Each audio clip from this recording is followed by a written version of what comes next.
Welcome to Bullshift, the podcast. My name is John DeGuy. I'm the author of the book Bullshift and the host of the podcast. This is a podcast where we talk about behavioral finance as it pertains to ordinary investors. And in particular, we like to focus on optimism bias because the industry likes to shift your attention into being bullish. For those of you who are relatively new, thank you for joining. If you haven't already done so, please like and subscribe. We really appreciate all the help that you can give us. And let's move on to the podcast. My guest this week is John Lawford. John is the Executive Director and General Counsel for PIAC, which is the Public Interest Advocacy Centre, which is based in Ottawa. It's a national nonprofit organization that provides legal and research services on behalf of consumers. He's been with PIAC since July of 2003 and was named Executive Director in September of 2012. John, prior to becoming active in PIAC, he was the research counsel at a major national law firm. He manages PIAC's advocacy and research in various areas, including financial services from a consumer perspective. John Lawford, welcome. Thanks so much for having me, John. Really appreciate it. It's my pleasure. I always like getting consumer advocates on the show, and I've gotten a few already, and it's one of those things where people don't really realize how industries, and a lot of industries that are very well respected and where even with the best of intentions, there are bad apples and there are things that you have to guard against. And there are also things that are where actors are oblivious. They don't even realize that they're doing things that are not as great as they could be. And what it leads us to is a bit of a blind leading the blind sort of situation where the people who are giving the advice don't realize that they have biases. I'm wondering if you can lead off by talking a little bit, A, about what you do at PIAC, and then B, moving from there into biases and people being unconscious of their own proclivities. Okay, well, thank you, John. PIAC, the Public Interest Advocacy Centre, works in a number of areas of consumer protection, largely areas where consumers have little choice and large players, so telecommunications, banking, investments, transportation, in particular air transportation, competition law, these sorts of things where there's big industries, big forces, and yet consumers need the product or service to live because they're essential. And as far as our work in finance and investing goes, we do a little more work on the banking side because banks are regulated in a slightly different way than the investment industry, as you know. And that's where we've tried to put some efforts in the last 10 years. Some of them have come to some fruition in the same changes to the Bank Act for consumers, but there's more that can be done there, and perhaps I'll return to that at the end. In terms of investments, we did do some early work with financial planner regulation and credentialing, and we've also been interested in the efforts to have know your client and improving the knowledge and I guess the standard of care for the advisor industry. So it's one of those things that I do as much as I can of, but our main focus is actually on regulated industries, so telecommunications and airlines. And although investments are regulated by CSA and some other bodies like IROC or whatever it's called now, it does come across my desk less frequently. So we do as much as we can in this area, given the structure. Could you comment on industries that self-regulate? So the securities industry, for the people listening in who aren't aware of this, we just in January merged the two main investment regulators in Canada. There's the MFDA, the Mutual Fund Dealers Association, which regulated the mutual fund side registrants, which is 80 or 85% of all registrants in Canada. And then IROC, which is the Investment Industry Regulatory Organization of Canada, which regulates people who are on the securities side, people who are registered to sell securities. Those two organizations came together in January to create CIRO, the Canadian Investment Regulatory Organization, I believe is what it's called, so that we now have two groups coming together to do the same one. I don't think it does anything better or worse in terms of consumer protection. It might get some economies of scale by consolidating and letting some of the people that are redundant go so that we can have maybe a more consistent framework. So that's the background of what's going on with securities regulation in Canada and investment regulation in Canada. It's the industry self-regulates.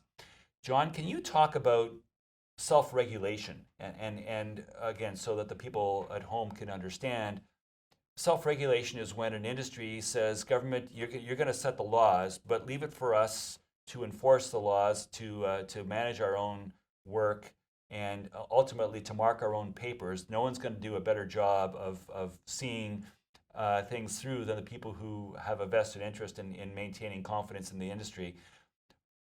Maybe can you talk about the pros and the cons of self-regulation? Sure. Well, I'll just back up and say, the kinds of industries that you're calling them industries, but they're often professions. Some more ancient things like doctors and lawyers have been self-regulating since the beginning of their existence in effect.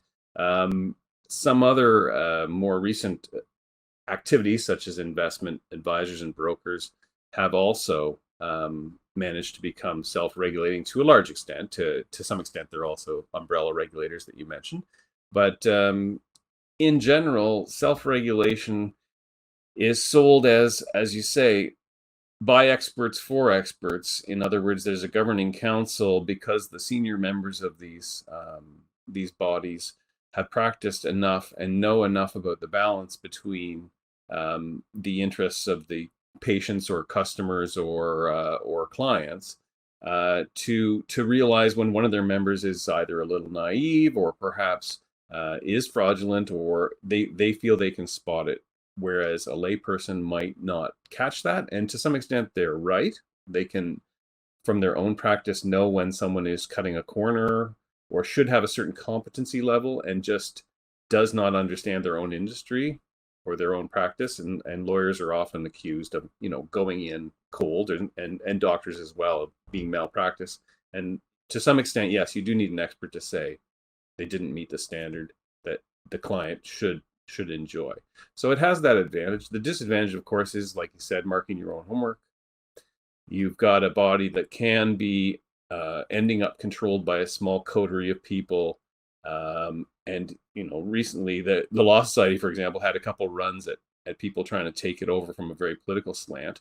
And if you get the entire governing body with one type of person, you're going to get a certain kind of answer. So certainly self-regulating bodies are accused of being out of touch, elitist organizations that don't actually care about clients, because it tends to be the senior members of that profession that have done very well. And at the end of the day, if they make their money, to some extent, they don't care about the effect on the public. And that's when legislatures can come in and either direct those self-regulating bodies or threaten to take their self-regulation away, and that's always a possibility. We talked a moment ago about the blind leading the blind, and what I meant, and perhaps I was not as clear as I could have been.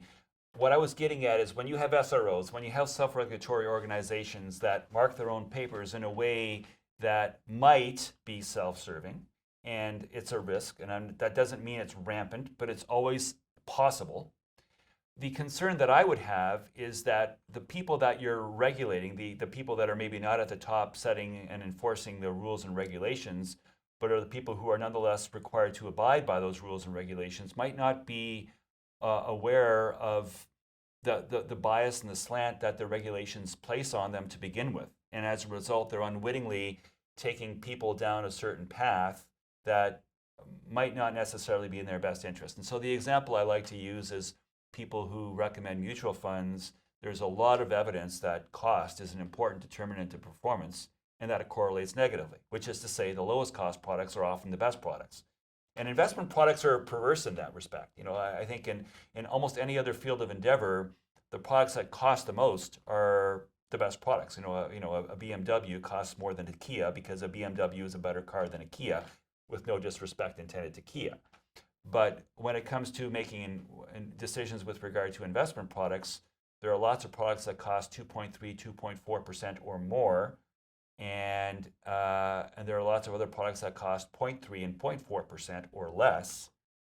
And in any other field of endeavor, the better product is the one that costs more. But in investing, if the product costs 2% more, the most likely outcome is that your return is going to be 2% less. And a lot of people, including the people giving the advice, are either blithely unaware of that, or at the very least, amoral in the sense that they don't draw that fact to the attention of the people that they're giving advice to. I'm wondering if you can weigh in on your own perspective on that. Well, there's that line about it's impossible for someone whose interest is uh, is reliant on the advice they're giving to give advice contrary to that. And if the advisor is part of a team, like there's lots of different structures out there, but if they work for a bank, they work for a large investment company, probably they have compensation linked to sales targets. Probably they make more commission or more salary depending on their structure if they sell more of their own products, and that's especially bad for uh, banks who are acting as advisors, and that kind of conflict of interest is just baked into the system. It's not required that you be completely independent from the products from your shelf, as I understand they sometimes call it. And some advisors do claim to do that, and then to pick the right product for you. There's always been this tension in investment products, whether someone is actually, on your side as the customer, and whether they have to declare the interest that they have of their employer, and whether that is a conflict of interest that should invalidate what they're doing. I think most people at higher levels of management of this whole industry, and including government, think that, oh well, we're talking 1 or 2%. But you and I both know that that adds up. If you have 10 years of paying 2% on mutual funds, that you could get something like 1% or even below that. That's a lot of money for retirement. And so I guess there's that conflict of interest sort of baked in, and where do we draw the line between what is, at the end of the day, seems transparent to the advisor because it's baked into their own method of being paid. It's like a fish doesn't know it's in water because it's spent its entire life in water, and many advisors are unaware of the inherent biases in the advice they give because that's just the way they've just always done things. Eh, Yeah, I wanted to talk a little bit about disclosure because a lot of people listening to this conversation will say, well, we can deal with that problem easily enough. We will simply disclose that there is either a real or perceived conflict by recommending an in-house product, a product which is manufactured by my employer. And oftentimes those products have higher margins for the employer, and as a result, there's an incentive. There was a woman by the name of Sunita Saw over at Harvard who did research 8 or 10 years ago showing that the outcome is perverse. What she learned was you expect that if you make the disclosure that I'm recommending a company product, and therefore I may be conflicted, either real or perceived conflict with regard to the advice I give, and that you should be aware of that. The expectation would have been that clients would say, "Oh, well, if there's a conflict here, I'm gonna stay away from that product." In fact, what she found was the exact opposite. People, when the disclosure was made that I'm recommending an in-house product and it costs a bit more, but I think it's better for you, and here's why. When consumers had an advisor make that disclosure to them, what it actually caused them to do is to say, "Oh, and I'm indifferent between product A and product B, but this product B is the in-house product and it's better for you. Let me do you a solid here. Let me buy the in-house product." And instead of actually disabusing people of buying things that might be more expensive and less in their interest, it actually motivated them to be more inclined. So policy solutions like disclosure that on the surface seem quite purposeful can in fact be counterintuitively harmful. Can you weigh in on that? Yeah, no, I've read that paper as well, and my perception of it was as well. There's the effect of trying to bring someone into your confidence, and that it's an interpersonal relationship thing as well. So the advisor's telling you a little secret about, look, this I have this pressure on me to sell these things, and I'm just telling you up front, I'm being very honest. So it actually comes off as an admission of something that's looks like counter to their interest, and they're telling you, so you should be able to trust them more. So that adds to that's the bacon bits on top of the salad you're talking about. And it is quite powerful. If people were required to see three advisors perhaps before making an investment, then I think that they would probably make better investments. People tend not to shop around, especially with financial products. They don't want to tell one, two, three, four different groups or banks or whatever about their personal finances. It's a little bit private, and to repeat it and shop around is pretty rare. If you've had a bad experience, you might change, but it's also disruptive to your life. So people tend to stick, in my experience, with their advisor. And so once they feel they're sitting down with that person, along with what you're saying with the proactive disclosure, kind of working backwards, it can be very difficult to get out there. People very rarely stand up and walk out as well on an advisor. And really, there's no reason why, as a consumer, if you feel uncomfortable, you shouldn't do that. If it turns out later you were mistaken, you could always go back and apologize, but no one ever does that.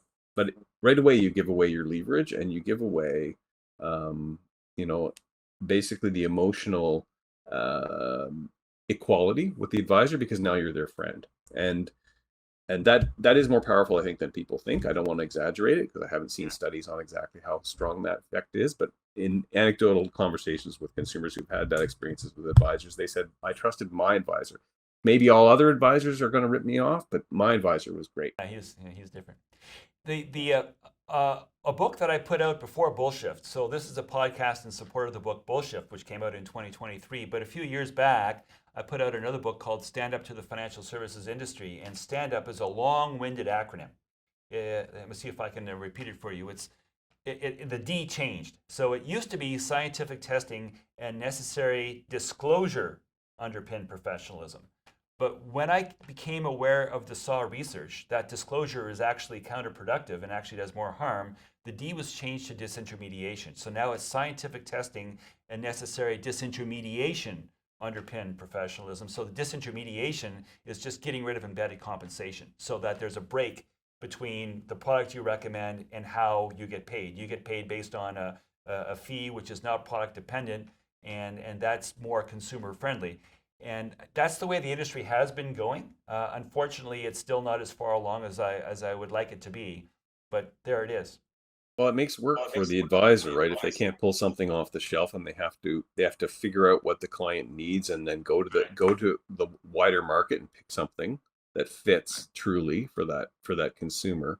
And so it's also easier for the advisor just to play this little game. I'm not saying people who are doing it in good faith are doing it even consciously, as perhaps you're saying. It's just, Exactly. they've got a lot of clients to see that day. This client couple seems fairly typical, and they're going to offer them something that they can honestly say is just as good as another bank's. And they do the usual thing. They offer that thing, and it may well suit the clients, but it does tie to their compensation, and they're not going to look at, say, exchange traded funds or something that has a very low MER, right? Right. So you've mentioned banks a few times, and one of the things that, and I know you do more work on the banking side than on the investment side, and it's interesting because a lot of advisors who work in the bank branches are compensated not through commissions, but rather by salary and bonus. And the bonus is basically, for the most part, how much can you get the client to buy an in-house product, which is higher margin. And again, that's largely being disclosed, and it's not necessarily bad. And if it's widespread and common practice, not just in Canada, but throughout the world, what's the problem? Because in the end, it's fairly garden variety. You don't expect someone at a Ford dealership to try to sell you a Volkswagen. Of course, they're going to try to sell you a Ford. So you can't be too surprised.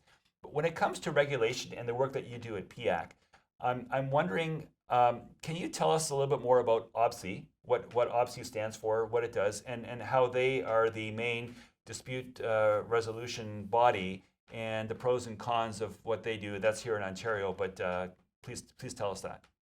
Sure. OBC actually operates. First off, can you explain what OBC stands for? It's the Ombudsman for Banking Services and Investments. They cover both banking and investments, although they have slightly different powers on either side. And for banking, some customers may be aware that some years ago, the finance department allowed a second I don't know what the word is I'm searching for, a second competing complaints body to also take banking complaints. So I don't want to confuse people. There's both OBC and another one called the ADR Chambers Banking Ombuds, which you might have if you have, say, Royal Bank. or TD. They are members of that, and they are not bringing their banking complaints to OBC. But for investments, all investment complaints go through OBC. If you want to say that your broker has harmed you, and you've made a complaint to them, and they don't give you a satisfactory resolution, you can go to OBC, and it's a free service to help try to get you money back or other relief. And it works fairly well in the sense that you're avoiding going to court to try to get money back up to, I believe, $300,000. I could be wrong on that, 350, I think. That won't help everybody who've had, say, a fraudulent taking of, maybe up to $1 million or something. But for those folks, court is still available.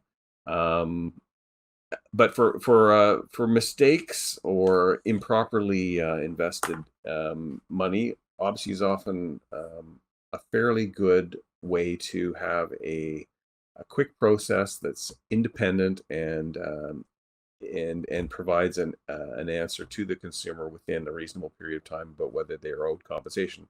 The only trick with investments is that occasionally the investment company will refuse to implement the OBSI ruling for the consumer, and unfortunately, they don't have any legal authority at the moment to get the money from the investment advisor. They can refuse to pay, and that has happened on a number of occasions. And all they can do is publish the name of that investment company and say that they have not paid this consumer's just complaint, and that reputational damage is supposed to stop other people from using that company if they're worried about losing their money. But occasionally, people just don't check that sort of thing, and it's not that much publication. What I call it, risk, I guess, for the firm, and they sometimes continue on. It's often when firms are failing as well, of course, but it's a good resolution if the company that you're complaining about is fairly solvent and worried about their reputation.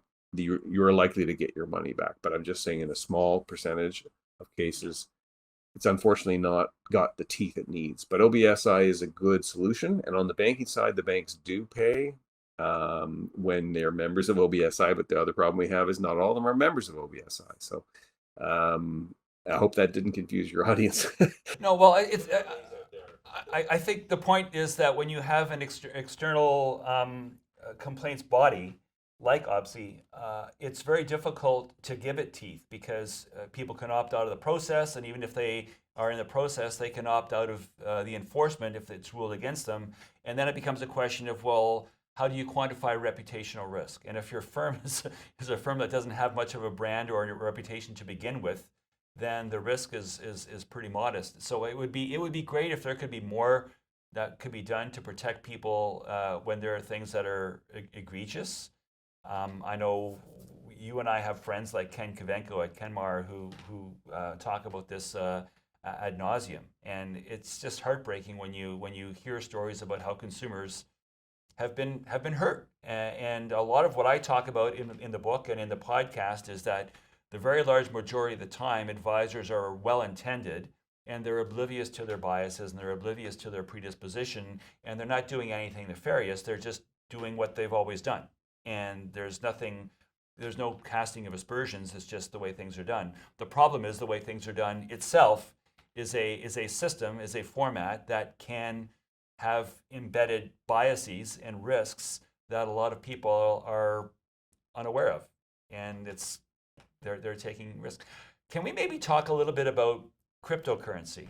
Speaking of things that are risky, what's your take on cryptocurrency? I don't think I've asked any of my guests about this before, but I wanted to get your sense from a consumer perspective, what you think of crypto and what, if anything, should be done about crypto.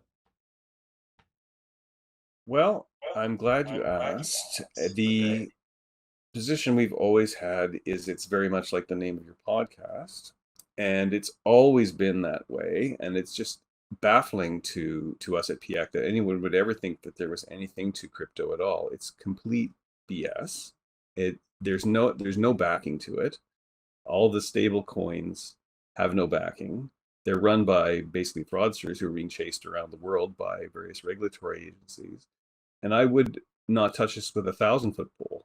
And having it as part of your mix is basically trying to, ride a wave that is a non-existent wave. And maybe if you can cash out somehow, you might have made a gain, but the risks are astronomically high. I've seen no proven case for it, and I was appalled that the Ontario Securities Commission allowed a number of funds to be based on cryptocurrency assets, although they weren't holding, as I understand it, as directly in that market. There were mutual funds or some sort of structure that the OSC approved, and I just about dropped off my chair that anybody in this country could approve such a thing. It's just no, no. It's funny. There's nothing in crypto for consumers. It is a huge gambling hall run without any regulation, and I just can't recommend hard enough to people to stay away from that stuff. Behavioral economists would say that the analogy there would be something called greater fool theory, where usually investing is buy low, sell high. And greater fool theory is as long as you can find a sucker who's a bigger sucker than you can buy high. As long as you can find someone else to sell even higher to, then you can still make money. But there's a real risk of information asymmetry and sort of like a Ponzi scheme where the house of cards is gonna come tumbling down. If you get out before the house of cards tumbles, you might make some money, but you didn't make it based on merit. You made it by playing a game where the other people playing the game just didn't realize they were playing a game, and you at least were self-aware and got out before things got bad. And that's about as charitable as you can be about that, which is not very charitable. No, I mean, it is very Ponzi scheme structured, and I believe that's effectively what securities regulators in the United States are accusing various parties of doing down there. And this is just a terrible thing to do to your fellow people in society, is to try to stand on their shoulders and, as you say, jump off the cliff before everybody else goes down. Ponzi schemes are illegal for a reason, and the reason is that a number of people get hurt, and it's usually people lower down on the economic scale than you if you jump on and get off, or older than you, or people who need the money more than you. So you're participating in effectively an illegal scheme. I'm not saying that any particular cryptocurrency product or person is acting illegally. I'm just saying that they are structured in a way which is so strikingly similar to a Ponzi scheme that it's not recommended from my point of view. And certainly, recent events in the last year, I believe, have borne out that concern. We like to end the podcast here with two segments. One is called That's Bullshift, which is when I ask my guests to talk about something that they find a bit off-putting in the industry. And then the second is Shift Happens, where I'll invite you to maybe solve the problem that you just identified. So let's begin with That's Bullshift. If it was up to you, John, what exactly is sort of sticking in your craw when you think about the investment advice industry in Canada as we sit here in 2023? Well, we've kind of already covered it, John. The industry that it does not put the best interests of the client first, although it tends to advertise that we're looking out for you. And I can quote a big bank that says things like you're richer than you think. No, you're not.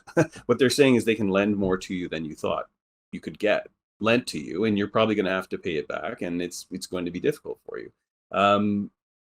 The meeting a standard of care, like in other professions, like if the investment industry wants to be taken seriously and not sort of poked at by people like us, and occasionally raided by regulators who say that, pull your socks up, let's rearrange things, put IROC and MFDA together, up your standards, do more tests, do more, registrant requirements. Look, just avoid that and go right for, we have a best interest standards. We've been pushing this for years.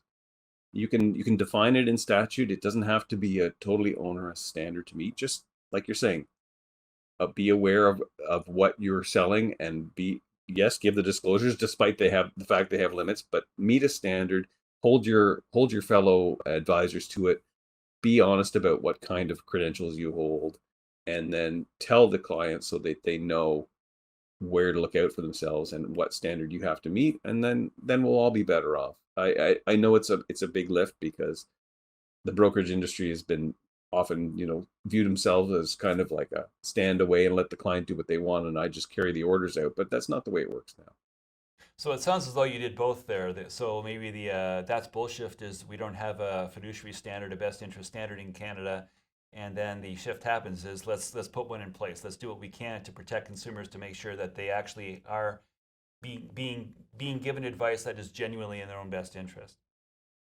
Yeah, I mean, I would add to the second part, and I would say the regulatory regime that we presently have, John, in my view, just will never get, like, the structure that it has will never get to requiring a fiduciary standard or a statutory fiduciary standard that might be more manageable for the industry. There are too many interests, like self-regulation of IROC and MFDA and CIRO, like CSA being, a scattered thing that is really run by Ontario and BC, but kind of not Quebec, and nobody knows, and they all fight with each other, and it's a mess. And until that regulatory structure is changed, like I just don't see us getting to these really big steps forward. So I'm a bit pessimistic on that, and I would say that the regulatory regime needs to be we need to stand back and look at it and go, what's going on here? And that's a big lift. So I'll leave you with that. Well, if it's any consolation, I would say I'm with you, brother. My first book was called The Professional Financial Advisor, and I updated it 3 times. First with the fair dealing model, then with CRM1, and then with CRM2. And I did these updates thinking that regulatory reform would impose higher standards that would lift the bar and raise the standard for the industry. And I've given up in updating that book because after putting out 4 editions over the span of 13 years, the changes were piecemeal and they come at a glacial pace. And updating a book, even rewriting it, is a great deal of work. So I've decided to. I just wanted to say I really appreciate I really appreciate you having written all that and taking those positions over the years, because you really have tried to do this, John, and from inside the industry, I know you have a particular specialty, but it's encouraging to see, and I share your pain in the pace of change. So anyway, I just want to thank you for doing that. And I want to thank you, John. It's been a pleasure having you on. I want to wish you all the best for the future and the good work that you do at PIAC, and hopefully we'll talk to you soon. I appreciate it. Thanks so much, John. John DeGooey is a portfolio manager in Toronto and the author of the book Bullshift: How Optimism Bias Threatens Your Finances. Bullshift is available online and in bookstores everywhere. The opinions expressed in this podcast should not be construed as investment advice. Bullshift, the podcast, is produced by TalkShoe, a division of IOTM.